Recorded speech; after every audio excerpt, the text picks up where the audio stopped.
दोस्तों, आज के एपिसोड में जो हुआ उसने सबको अंदर तक हिला दिया। अन्नू अपनी जय्यू के लिए रोती हुई नजर आई और दूसरी तरफ जय्यू ऐसी हालत में मिली जिसे देखकर हर कोई डर गया। एपिसोड की शुरुआत में हम देखते हैं कि अन्नू बुरी तरह टूट चुकी होती है। उसकी आंखों में आंसू होते हैं और वो बार बार बस एक ही बात बोल रही होती है कि मेरी जय्यू कहाँ है, मेरी बच्ची को कौन लेकर गया। पंकु उसे समझाने की कोशिश करता है और बोलता है कि दीदी आप हिम्मत मत हारिए, जय्यू जरूर मिल जाएगी। लेकिन अन्नू का दिल मानने को तैयार नहीं होता। वो रोते हुए कहती है कि पता नहीं मेरी जय्यू इस वक्त किस हालत में होगी। तभी अन्नू की नज़र एक साइकिल पर पड़ती है और उसे अचानक पोल की याद आ जाती है। उसी समय डॉक्टर, दिग्विजय और बाकी लोग भी वहां पहुंच जाते हैं। डॉक्टर पूछता है कि आखिर हुआ क्या है। तब अन्नू सबको बताती है कि उसे शक है कि जय्यू को रोजी अपने साथ ले गई होगी। वो बताती है कि कुछ दिन पहले दिग्विजय ने पोल और रोजी को सबके सामने अपमानित करके वहां से भेज दिया था और आज उसने भी पोल को थप्पड़ मार दिया था। पंकु हैरान होकर पूछता है कि आपने पोल को मारा था। तब अन्नू बताती है कि उसने मेरा अपमान किया था, वो तो मैंने सहन कर लिया, लेकिन उसने मेरी बच्ची के बारे में गलत बोला, ये मैं सहन नहीं कर पाई। अन्नू को याद आता है कि जय्यू की दोस्त ने कहा था कि वो किसी औरत के साथ गई थी। तभी अन्नू को पूरा यकीन हो जाता है कि जय्यू को रोजी बहला फुसलाकर अपने साथ ले गई होगी। अन्नू रोते हुए बोलती है कि वो लोग मुझसे बदला लेना चाहते हैं और उन्होंने मेरी बच्ची को निशाना बनाया है। दूसरी तरफ राही भी परेशान दिखाई देती है। वो घर के काम करते हुए सोच रही होती है कि सुबह से कुछ भी ठीक नहीं हो रहा। तभी कैदी उसके पास आती है। राही पूछती है कि प्रांसी कहाँ है, वो तो आपके साथ थी ना। तब कैदी बताती है कि गौतम प्रांसी को अपने साथ लेकर चला गया है।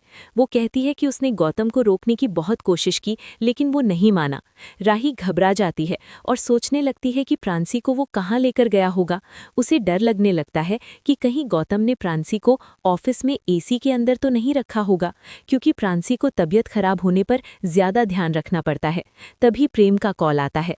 राही तुरंत प्रेम को सारी बात बताती है कि गौतम प्रांसी को लेकर चला गया है।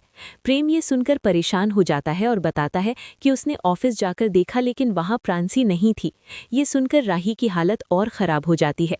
वो रोते हुए कहती है कि गौतम कुछ भी कर सकता है, कहीं उसने प्रांसी को किसी डे केयर में तो नहीं छोड़ दिया। वो कहती है कि प्रांसी उसके बिना बिल्कुल नहीं रह सकती और पता नहीं इस समय वो कैसी होगी। उधर मानू भी खुद को दोष दे रही होती है। वो रोते हुए बोलती है कि ये सब मेरी वजह से हुआ है। अगर मैं पोल से नहीं लड़ती तो शायद वो जय्यू को नहीं ले जाता। वो खुद को कोसते हुए कहती है कि भले ही मैं जय्यू की माँ नहीं हूँ, लेकिन उसकी मासी तो हूँ और मेरी वजह से ही आज वो मुसीबत में है। इधर डॉक्टर पुलिस स्टेशन जाने की बात करता है ताकि पूरी जानकारी पुलिस को दी जा सके, लेकिन अन्नू खुद को ही दोष देने लगती है। तब दिग्विजय उसे समझाता है कि इस समय खुद को दोष देने से कुछ नहीं होगा, सबसे जरूरी है पोल को ढूंढना। अन्नू भी मान जाती है और कहती है कि अगर पोल ने जय्यू को कहीं बंद करके रखा होगा तो पता नहीं उसने उसे कुछ खिलाया पिलाया भी होगा या नहीं। अब हम जय्यू को देखते हैं जो एक अंधेरी जगह में बंद होती है। वो रोते हुए अन्नुमा को याद कर रही होती है और कहती है कि ये जगह बिल्कुल भी अच्छी नहीं है, यहाँ ना खाने को कुछ है और ना ही पीने को। जय्यू को अन्नुमा की बात याद आती है कि कभी हार नहीं माननी चाहिए, इसलिए वो बार बार दरवाज़ा खोलने की कोशिश करती है, लेकिन हर बार नाकाम हो जाती है। इधर राही प्रेम का इंतजार कर रही होती है। तभी प्रेम वापस आता है। राही तुरंत पूछती है कि प्रांसी कहाँ है।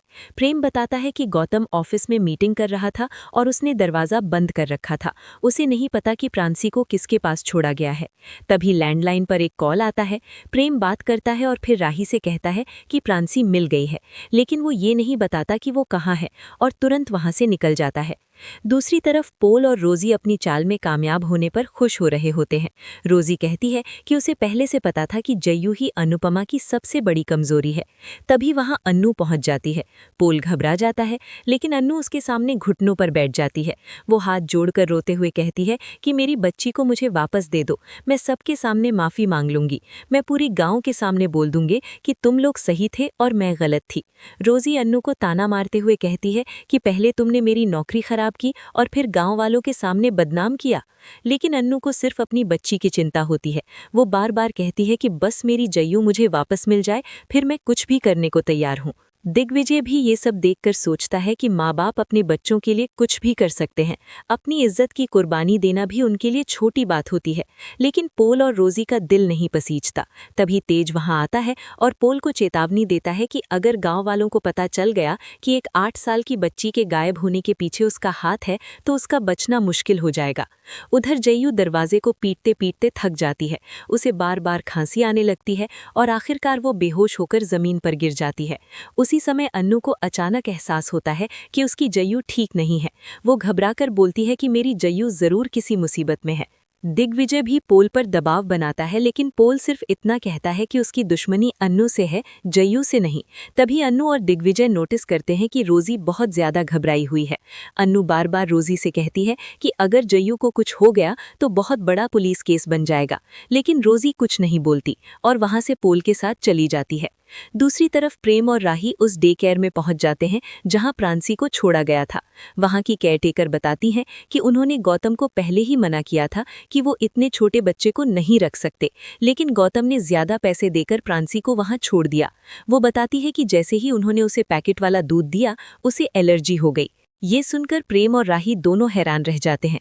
राही गुस्से में कहती है कि गौतम को अपनी बेटी के बारे में इतना भी नहीं पता कि उसे किस चीज से एलर्जी है। केयरटेकर बताती है कि उसने गौतम को कॉल भी किया था, लेकिन उसने फोन नहीं उठाया। तब राही फैसला करती है कि अब वो गौतम को कोर्ट में घसीटेगी और साबित करेगी कि वो अच्छा पिता नहीं है। इधर अन्नू, दिग्विजय और पंकु रोजी का पीछा करते हुए एक पुरानी फैक्ट्री के पास पहुंचते हैं। दिग्विजय कहता है कि उसे लग रहा है कि जयू यहीं कहीं हो सकती है। तभी अन्नू को रास्ते में जयू का एक ट्रंक बॉक्स और उसकी पेंसिलें मिलती हैं। वो कहती है कि ये सब जयू का ही सामान है। इसके बाद उसे जयू की हेयर क्लिप भी मिल जाती है। अन्नू की उम्मीद बढ़ जाती है।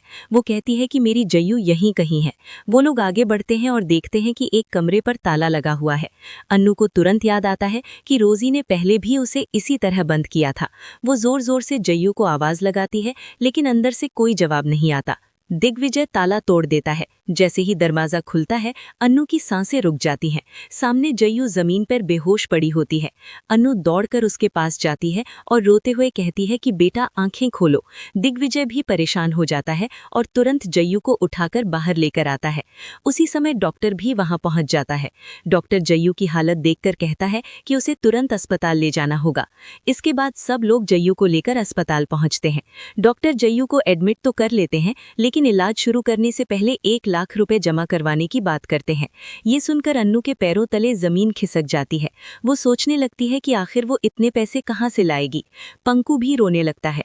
वो दिग्विजय को पकड़कर कहता है कि भगवान ने पहले ही उससे उसकी चकोरी छीन ली और अब जयू भी उससे दूर हो गई तो उसके पास कुछ नहीं बचेगा। दिग्विजय भी अंदर से टूट चुका होता है, लेकिन हिम्मत नहीं हारता। वो सोचता है कि चाहे कुछ भी हो जाए, जयू का इलाज जरूर होगा।